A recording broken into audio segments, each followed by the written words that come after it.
स्तोत्र संहिता अध्याय 61 मुख्य गवयासाठी तंतुवाद्याच्या साथीने गावयाचे दाविदाचे स्तोत्र।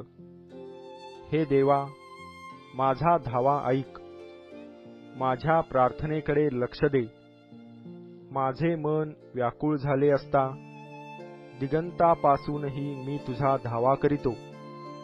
जो खडक मला दुर्गम आहे त्यावर मला ने, कारण तू माझा आश्रय, वैऱ्यापासून लपण्यास बळकट दुर्ग असा होत आला आहेस।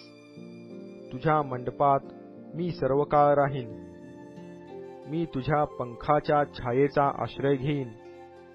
कारण हे देवा, तू माझी नवसाची प्रार्थना ऐकली आहे।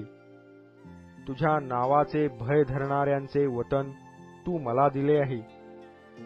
तू राजाला दीर्घायू कर, त्याच्या आयुष्याची वर्षे कैक पिढ्यांच्या वर्षाइतकी होवोत।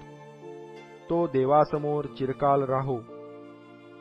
तुझे वात्सल्य व सत्य त्याचे रक्षण करीतील असे कर, म्हणजे तुझ्या नावाची स्तोत्रे निरंतर गाऊन मी आपले नवस नित्य फेडीत राहीन।